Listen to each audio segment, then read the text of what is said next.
बंद कमरा नंबर 13। सन 1998 की बात है। कराची के एक पुराने इलाके में नूरमहल गेस्ट हाउस के नाम से 3 मंजिला इमारत थी।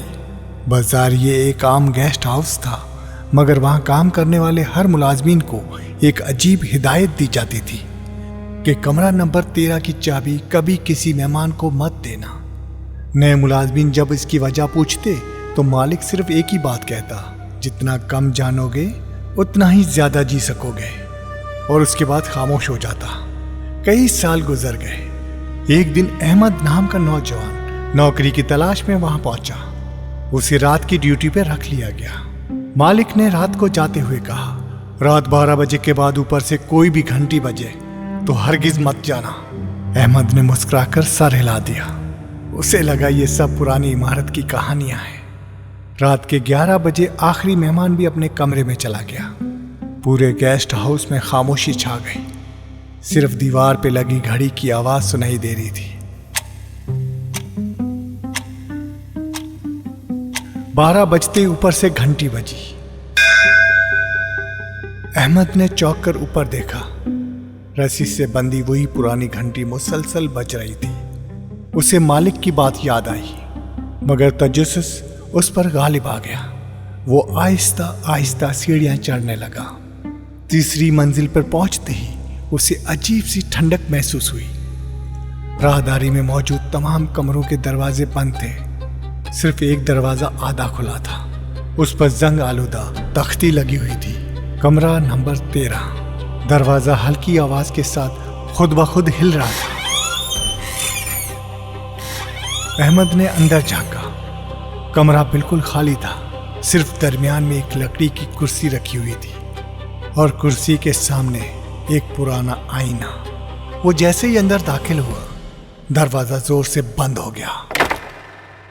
अहमद ने फौरन दरवाजा खोलने की कोशिश की, लेकिन दरवाजा नहीं खुला। उसी लम्हे उसे महसूस हुआ कि आईने में उसका अक्स नहीं है। वो घबरा गया। उसने दोबारा देखा। अब आईने में एक छोटी बच्ची खड़ी थी। सफेद लिबास, खुले हुए बाल और हाथ में एक गुड़िया। अहमद ने फौरन पीछे मुड़कर देखा। कमरा खाली था। दोबारा आईने की तरफ देखा। अब बच्ची पहले से ज्यादा करीब आ चुकी थी। उसने आहिस्ता से कहा, आपने मेरा दरवाजा क्यों खोला? अहमद के गले से आवाज ना निकली।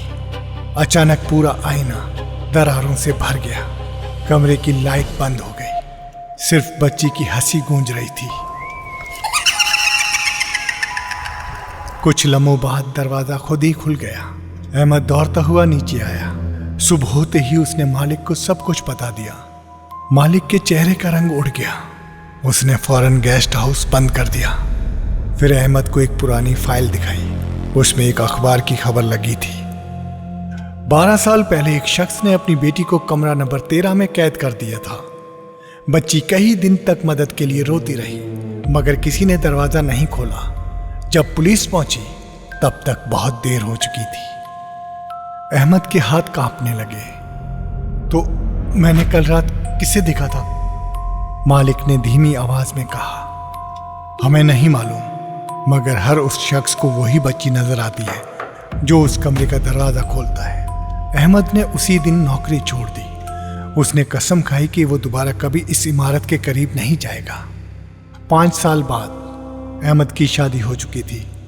वो एक रात अपने बेटे के साथ घर में बैठा था।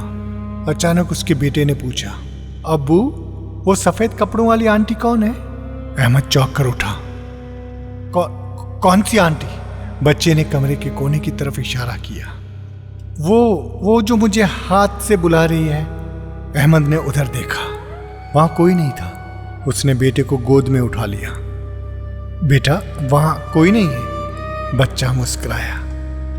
है ना, वो कह रही हैं कि आपने वादा तोड़ा है। अहमद का दिल जोर जोर से धड़कने लगा। उसी लम्हे पूरे घर की बिजली चली गई। मोबाइल की टॉर्च जलाई तो सामने दीवार पर पानी से एक जुमला लिखा हुआ था, कमरा नंबर 13 कभी खाली नहीं होता। अहमद ने फौरन घर छोड़ दिया। वो दूसरे शहर मुंतकिल हो गया। उसने कभी किसी को ये बात नहीं बताई। 20 साल गुजर गए। नूरमहल गेस्ट हाउस को गिराकर वहां एक जदीद शॉपिंग प्लाजा बना दिया गया। लोगों ने सोचा कि अब वो मनुष्य जगह खत्म हो चुकी है।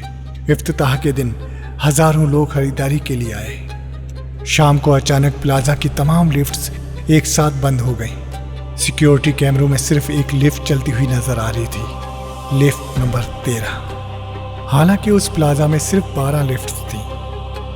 सिक्योरिटी गार्ड ने हैरान होकर कैमरा जूम किया। लिफ्ट के अंदर एक छोटी बच्ची खड़ी थी, सफेद लिबास, हाथ में पुरानी गुड़िया और उसके साथ एक खाली कुर्सी। कुछ सेकंड बाद बच्ची ने सीधा कैमरे की तरफ देखा और मुस्कुरा दी। उसी लम्हे तमाम कैमरे बंद हो गए। जब बिजली वापस आई तो लिफ्ट नंबर 13 का कोई वजूद नहीं था। लेकिन उस दिन के बाद प्लाजा में काम करने वाले कई मुलाजमीन ने एक ही बात बताई कि रात 12 बजे कभी कभी एक नन्ही बच्ची की आवाज़ सुनाई देती है, क्या आप मेरे साथ खेलेंगे? और जो शख्स उसकी आवाज़ का जवाब दे दे वो अगले दिन नौकरी पर वापस नहीं आता। उसका फ़ोन, उसकी चीज़ें सब मिल जाती हैं, मगर वो खुद कभी नहीं मिलता।